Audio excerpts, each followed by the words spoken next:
This is the thing.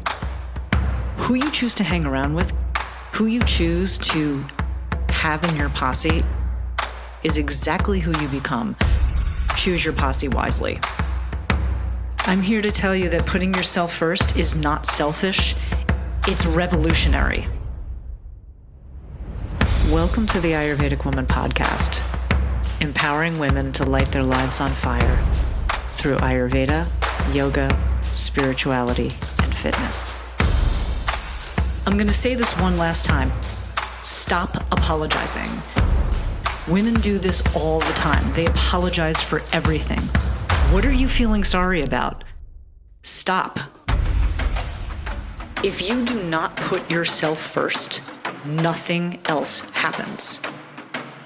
Stop putting everybody in front of you and put yourself first so that those people that you need to care for and take care of can be cared for because you have put yourself as the priority.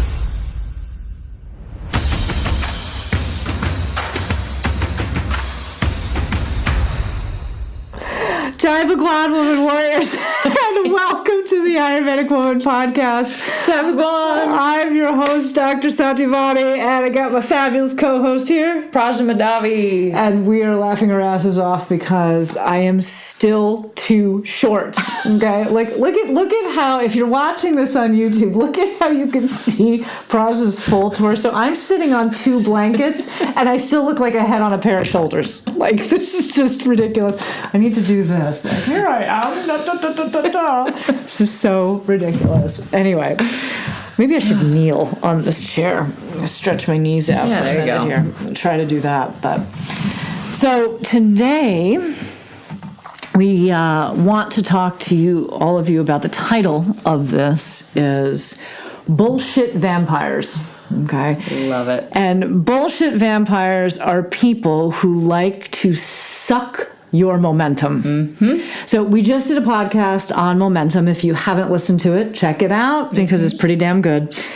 And recently, as we're going through the Ayurveda 108, all of the participants are sharing different things in that circle, which is really amazing. To help keep the momentum going. Like, that's the main part why we have these individuals put stuff in the actual circle, because we want to keep that momentum going. And, you know, if you take a day off and then you take another day, the momentum starts to slow down. So, yeah. You're spot on. Yeah. And when you were talking about the circle, we actually have an online platform called Circle.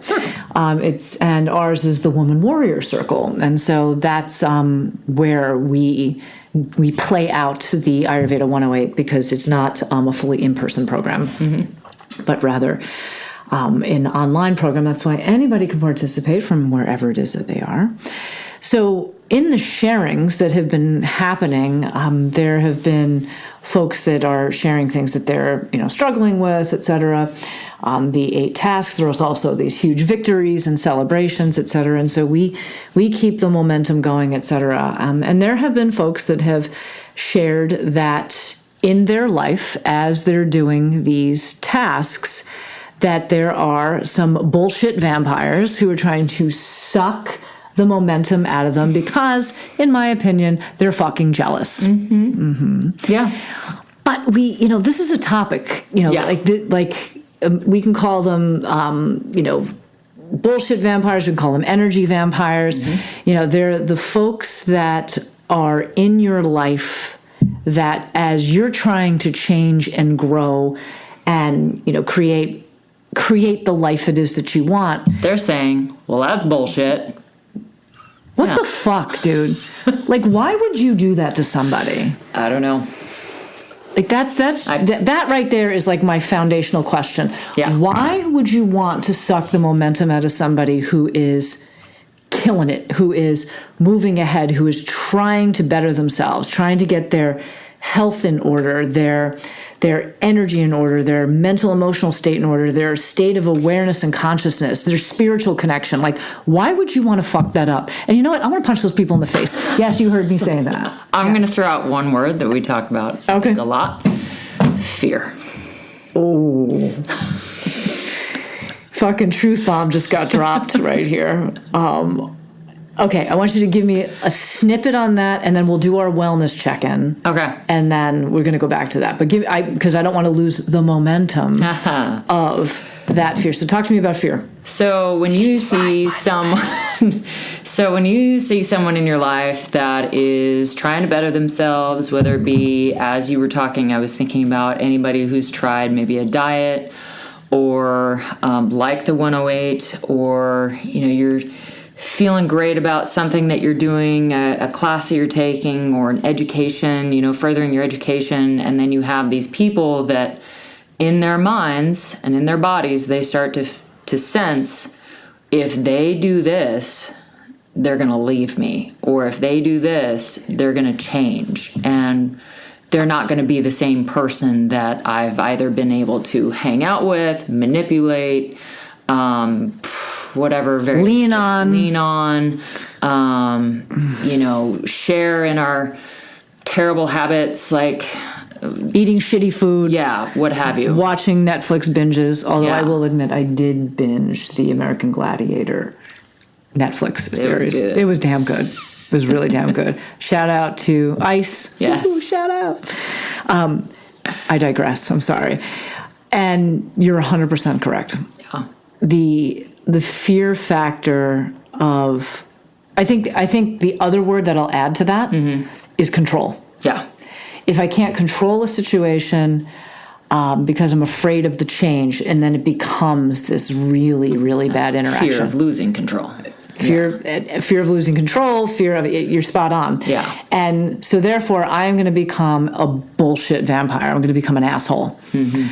And God, I'm just dropping them all today, right? It's terrible. It's terrible, but I'm being an asshole today. But the people, they get, and it's a story that they create in their head, rather than seeing it as like, wow, my partner or my friend or my colleague or whatever is doing this. Like, that's inspiring. Like, what are they doing? I want some of that. And how do I get some of that? And that's why, like, we go back to just even in the intro of this podcast, like choosing your posse wisely. Yeah.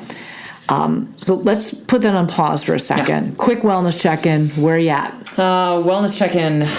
Doing pretty good. Again, just continuing with the Ayurveda 108 and working on all my practices, and excited for getting these podcasts out, and excited for all the things that I want to do in my life, and ready to go back to India. We're going back. Yep. Told you. Yeah. Go to India, change your life. I know. It really has. I've had a lot of people just in the last, couple weeks that have said, you just look great, and you look very, like, you feel good. And I'm just like, yeah, yep. I do. I don't want to lose it. And it's all in the hair. Yeah. It's all in the hair. No, seriously, like, your glow is in the hair, and like the Bharingaraj oil. Oh my God, this oil. Changed your life, right? Oh. So wonderful.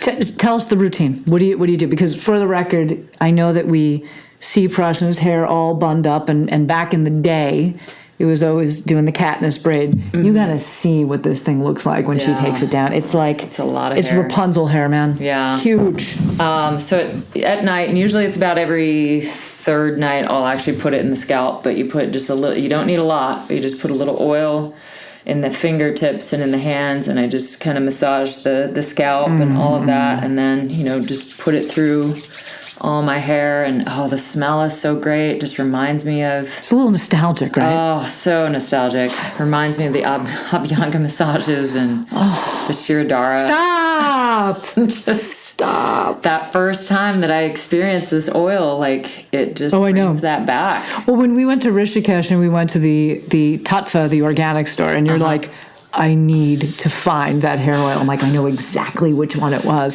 Because it's actually a traditional, Bharingaraj is a traditional oil that they use in Ayurvedic treatments for hair and stuff like that. So it's pretty amazing. And my hair is so soft. Oh my gosh. Oh, it is. It's like I don't need to put hardly, I don't, like, I wash it maybe once, twice a week with shampoo, and I always wet it down, but the oil just makes it so soft. Right.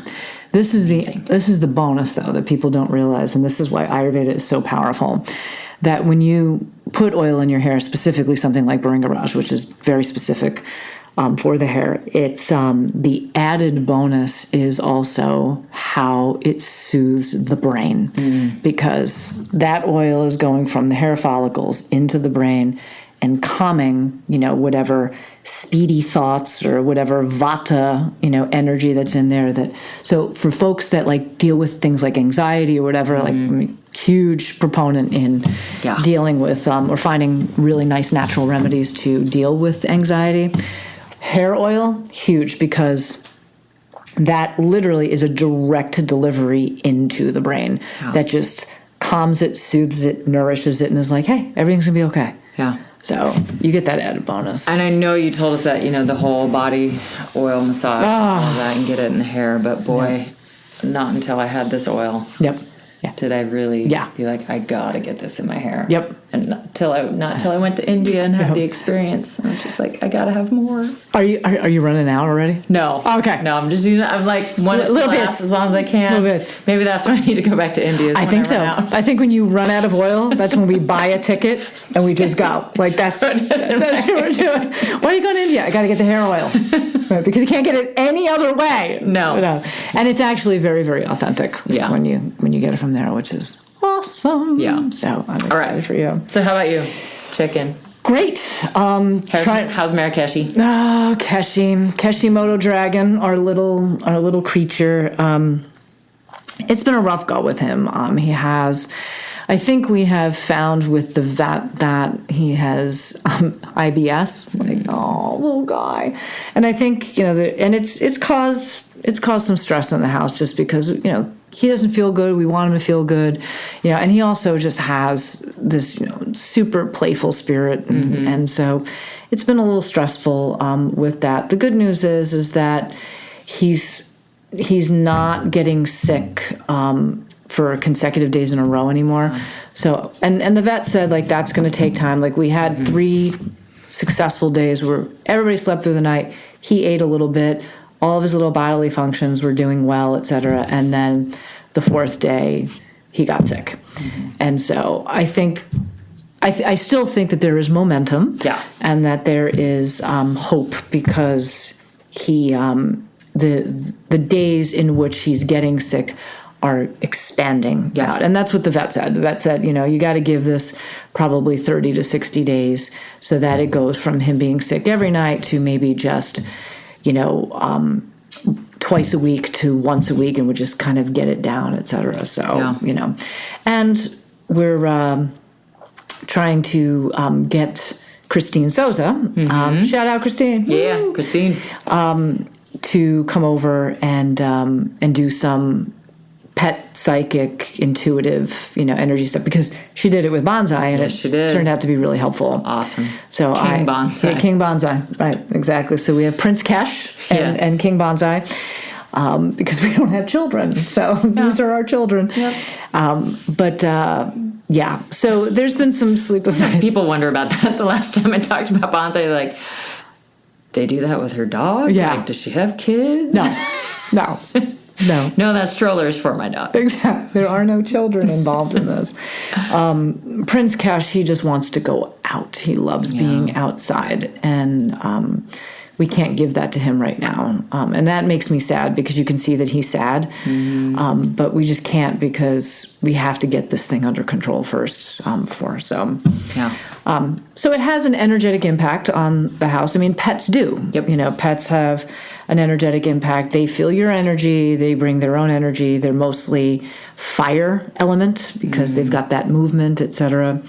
So we're just, and in the case of Cash, he's bringing a lot of fire these days. So, but fingers crossed. Do a meditation for those of you that are out there for little Cash to get his little belly healed, his little gut. Yeah.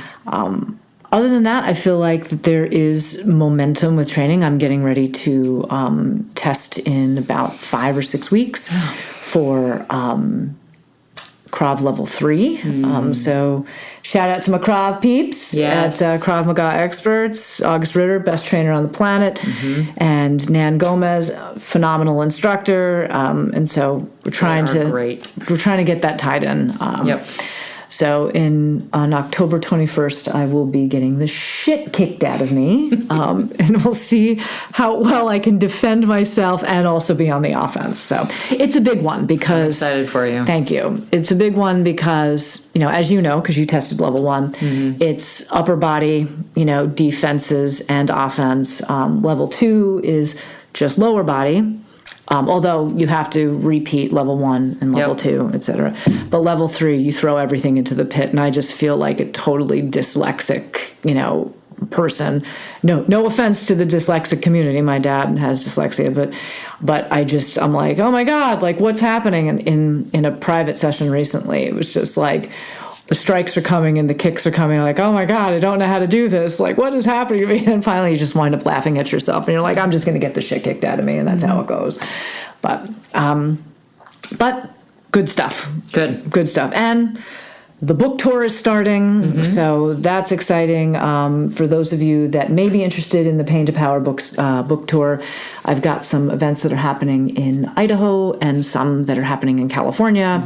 And so definitely visit the website, thewomanwarrioracademy.com, and you can see where those events are happening. And shout out to all of the peeps like Hillary Levine, who is hosting a book event for me at Oasis Yoga in Kuna, as well as Brandy Mamazuka and the entire team of Maria and Libby Latika and Dana over at Yoga 6, where you teach, that I will be doing an event there as well. So all in all, wellness is good. Good. Trying to keep it real. Yeah. Let's go back to the topic. Okay. So, bullshit vampires. So you were saying that the foundation of it is fear. So have you had bullshit vampires in your life? I'm curious. Ooh, bullshit vampires. I think maybe indirectly. Okay. I think with all the changes that I've had going on within the last 4 years, I don't know if they're necessarily vampires, or maybe I just haven't let them be vampires. Fair. Maybe I have skin of an alligator or whatever that might be, but or garlic. Yeah. Stay away. But and I don't really know if they maybe just minor, but family even at times can kind of be bullshit vampires for me.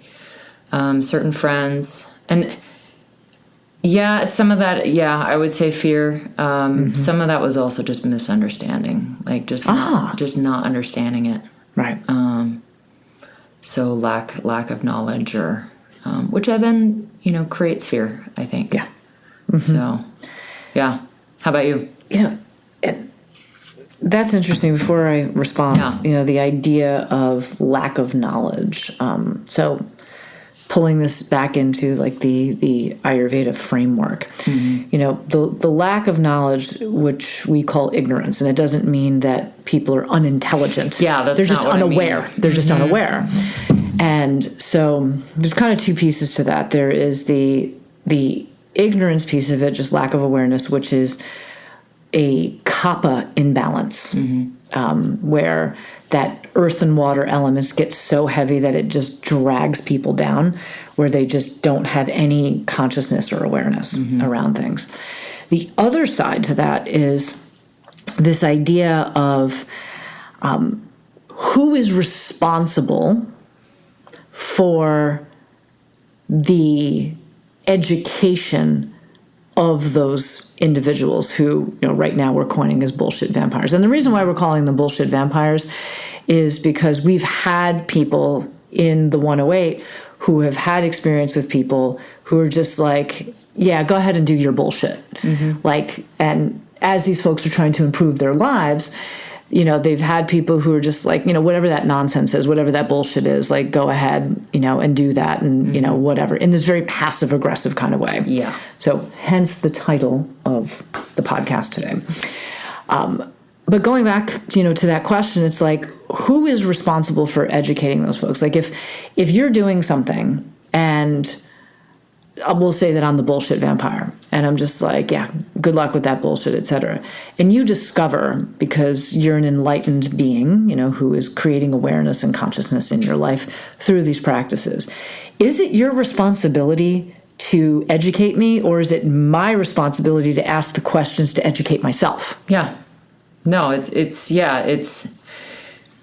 I can't motivate you, right? So it's got to be an inside job. It's got to be the intrinsic self-motivation, which we talked about last time with momentum. Yep. Like you can't motivate from the outside. It doesn't work. Nope. At least not for very long.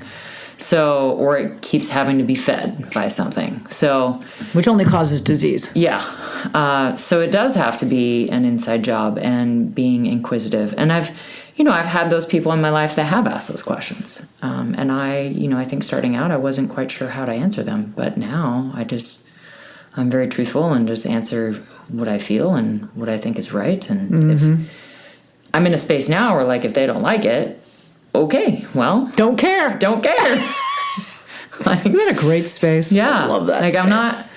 I'm not going to be a dick to you or anything like that. Right. But I don't care if you don't understand that or don't accept it. Like, it's fine. I'm doing this. Yeah, I'm doing it anyway. Yep. So, yeah. Yeah.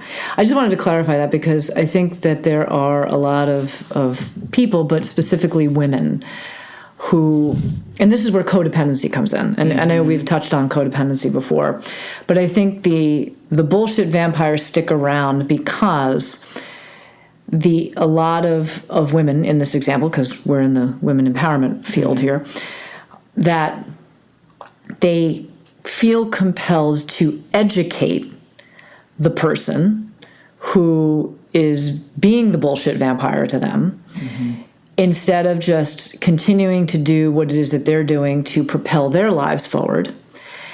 And then the codependency starts to happen, because rather than the person saying, that's really interesting, like what you're talking about in the beginning of this podcast, like, wow, like, Prajna, like, you look great. Things are changing. Like, what are you doing? Yeah. How can I get me some of that Shakti? So rather than them allowing the space for people to ask those questions, or not giving a shit. Yeah. They jump on it's my responsibility to tell them what it is that I'm doing, to educate them about it so that they will either accept it or want to do it or something. And that's like, that is not your job. And then that's when that codependency happens, because then you get into that cycle of the person expects for you to do the explanation, and you're actually stunting that person's growth in the way of inquiry. Did that make sense, or was that really confusing? It did. And the whole time you were talking about that, I was thinking it's a difference from being a leader versus a coach. Boom! Just what I learned very, very recently. Yep. I am not a coach. I am a leader, just like you. Not a coach, but a leader, and there's a big difference. You lead by example, and if people see it and they like it and they want to ask questions, then you give the honest answer. Like, this is what I do. Right. This is what, if you want this is what you have to do. Right. And you can join us. Yeah. Anybody can. Anybody, any person, any woman specifically that wants to join, like, it's a wide open playing field. But you do have that a lot, to where if you feel like you have to, okay, well, they're here now and they're joining me, so I feel like I have to, coach them through the process. Nope. Like, that's not. Nope. Like, nope. Let's go. Yep. Like, I'm doing this, so you figure it out, follow me. And I think in the past, I just had kind of this moment that I feel like in the past that's why I've never really done that, because I've had people show up to the gym with us. Yep. And I'm just like, okay, this is what we do. And right. I don't focus on walking them through everything that we do. Just jump on board. Yeah, jump on board. Here we go. So, yeah. Big difference. You lead by example. Now, if you have questions like, hey, I don't know how to do a bench press, or I've never done a squat before in my life, like, of course we're going to, assist in that process. But you also, the individual, has to show initiative.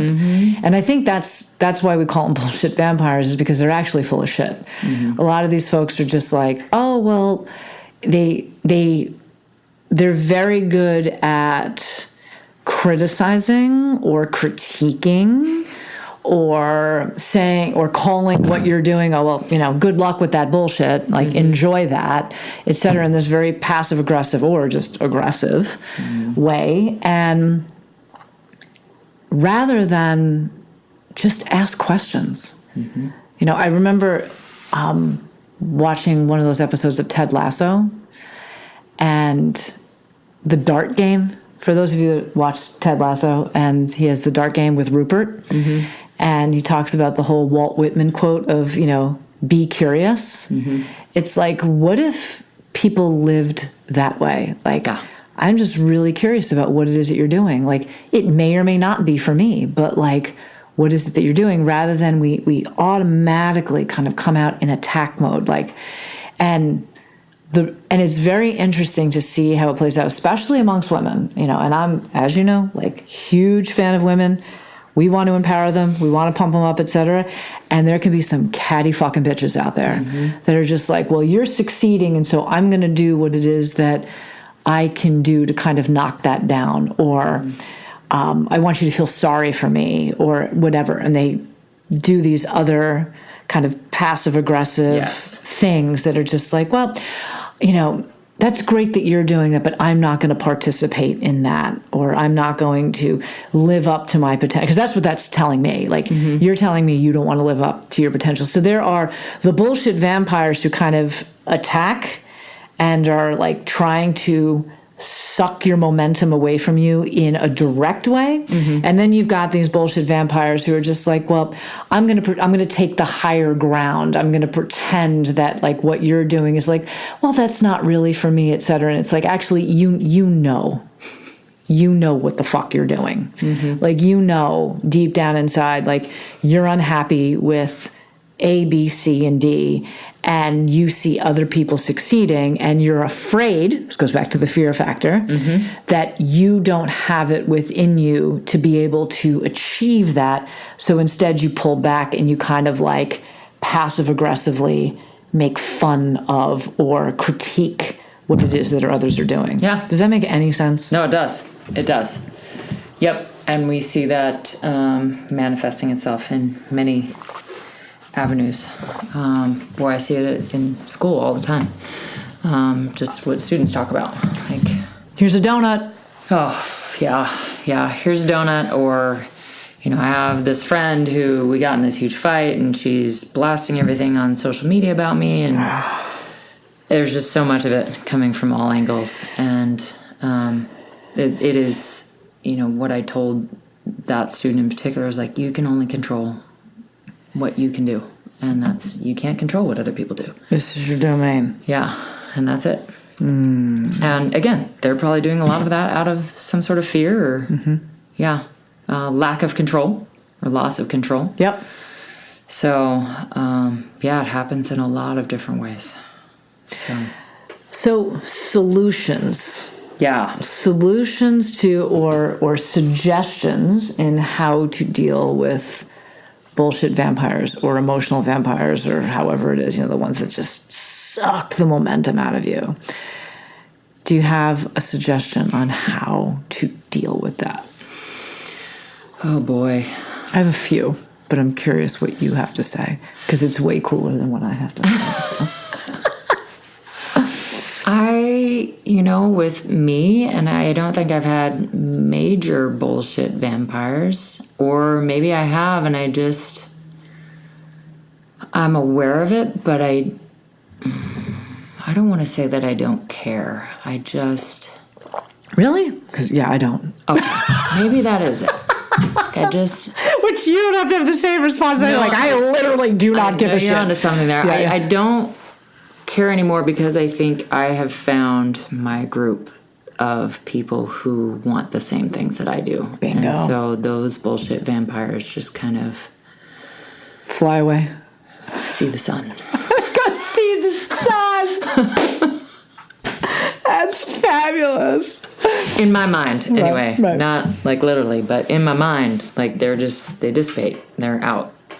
And I am just focused on my foundation, my wheel, my spark, and my momentum. And yeah. So Prajna knows this. I did this list of 14 reflections that I had after our India and Nepal trip. And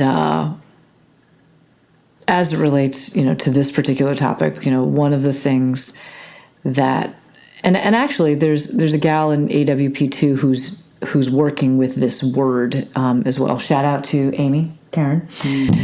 This idea of letting, just letting things be. And so my phrase was, a lot more direct and crass, which is, you got to let people be assholes.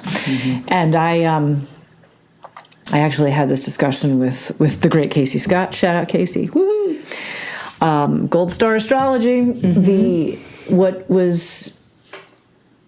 And I think the letting part for a lot of people in general, but specifically with women, is a really difficult thing, because I think there's this innate nature of wanting to make things whole and to soothe and to all of that kind of thing. Not feminine. Right. It's that natural feminine lunar moon, Ida naughty thing. And there's a place for that, which I completely support and agree with. But I think we've also swung that pendulum, in that direction very much so, where women get very caught up with, like, I've got to fix, I've got to figure that whole thing out, I got to make it whole, I got to tie it up with a bow kind of thing. And the idea of letting, you just got to let people be assholes.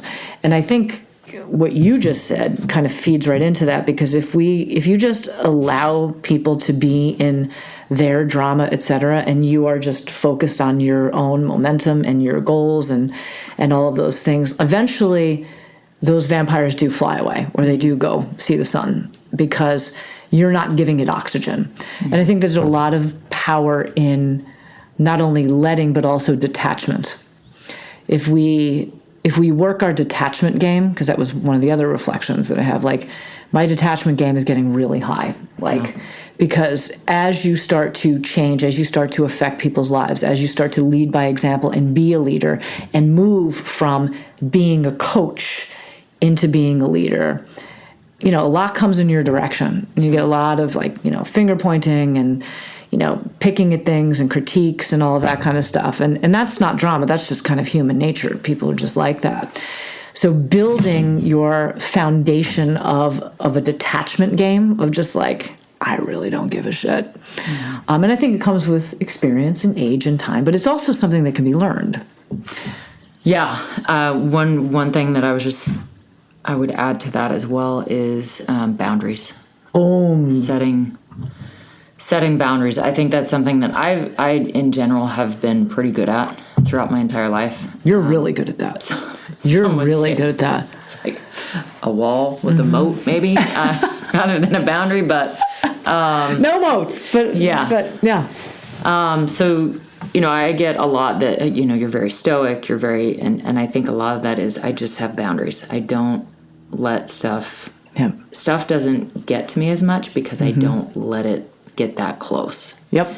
Now, again, that's not always a good thing, because I do have to work on that. Like, my masculine energy is pretty high, so my really wouldn't know anything about that. My nurturing and my feminine side always kind of needs some work. But one thing that has really created for me is I set good boundaries, and that's, in school that can also look like I'm the teacher that doesn't put up with shit and is kind of hard to reach, like, emotionally, because I have boundaries and I don't have time for that energy. You don't have time for bullshit. Yeah.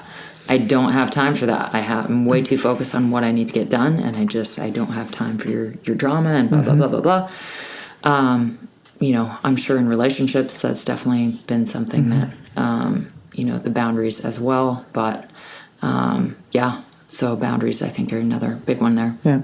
For the record also, though, I think that your boundary setting and the example that you set, again, you lead by example, that you set for your students, especially your female students, is very powerful. And I think that there are recognitions that are happening that you're not even aware of right now.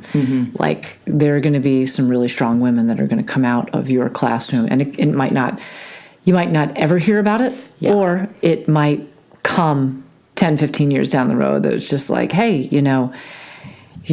you taught me this, and I followed that example. So I want to make sure that you recognize that. That's huge.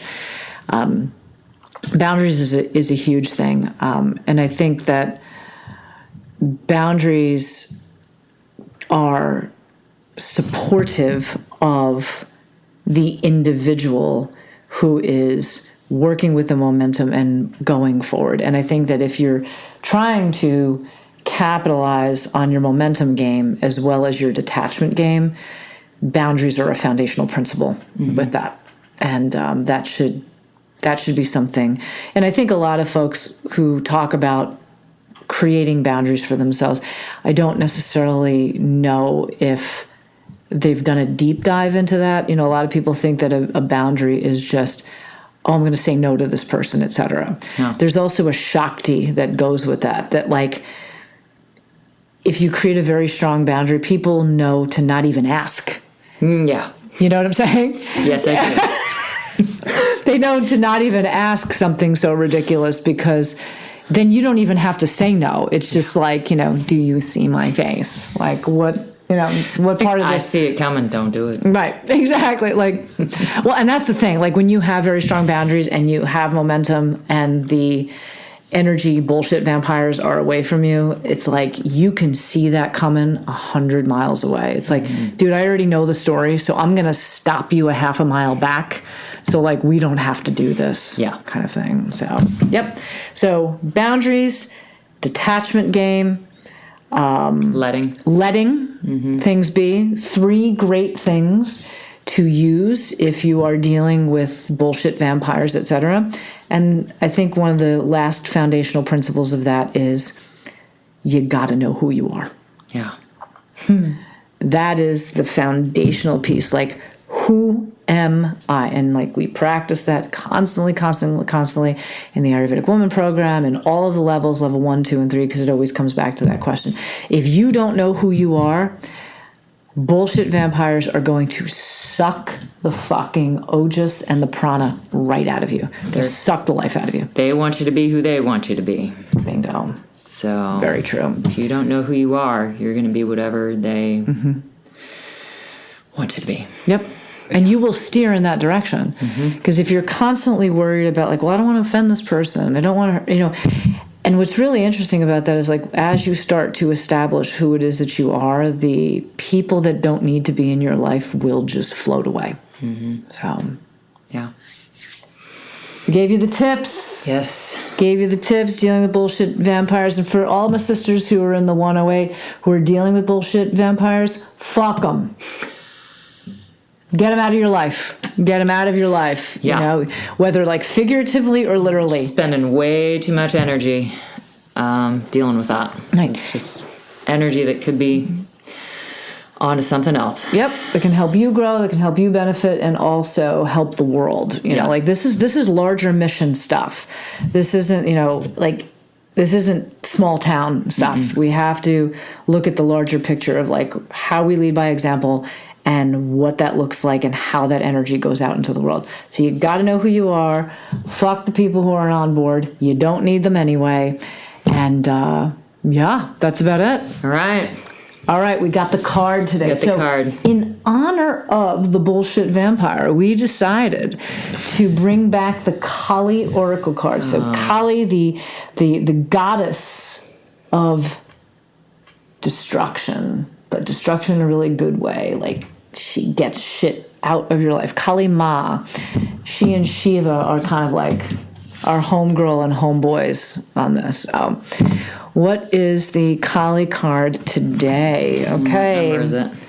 Arta of Kali is the image that we have today. I'm going to put it up to the screen for those of you that are watching this on YouTube. Arta of Kali, number 36. What do you got? 36. We'll read the small snapshot rather than Yeah. the whole long piece. But Although the long ones are really good too. but yeah, long ones are good. And we can take a picture and post it in the comments. Her heart contains the seeds of your soul and complete awareness of the divine destiny she has always intended for you. There is a sacred purpose for which you were born and a meaningful, divinely protected pathway for you to fulfill it. Only you can decide to put your faith and commitment into that path and to take one step at a time in honoring what has value to your heart, turning into her loving plan. In taking those steps, the pathway will reveal itself and you shall attract great blessings that will benefit all beings.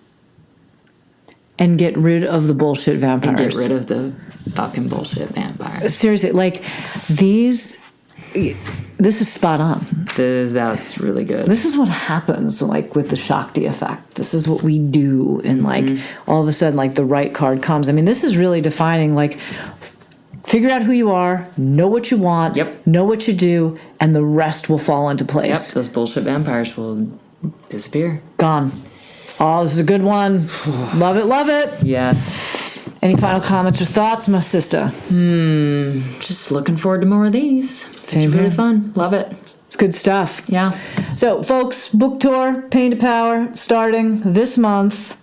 We've got Yoga 6 in Idaho, Boise, Idaho, Broadway location on September 6th. And then on September 8th, over at the Oasis Yoga Studio out in Kuna. And then Barnes & Noble in Boise on September 23rd. And then at the end of the month, there's a couple of events at Athletas in the various San Diego locations. So come join me. Want a book? If you bought the book, bring the book. I'll sign the book. The whole thing. We're doing the things. You can get the book on Amazon, and you can also check it out on thewomanwarrioracademy.com. You can see all the things it is that we're doing, and people can still jump into the 108. We're not that far deep. It's never too late for the 108. Oh! Hashtag never too late for the 108. Look at that. Yeah. Dude, pound that out, dog. Boom! I love that. Never too late for the 108. Yeah. So here we are, these two fabulous ladies bidding all of you fabulous ladies out there, Jai Bhagwan, and may your soul be victorious. Is life hard? Yeah, it's really fucking hard. And you can also have the life it is that you want. You just got to work for it.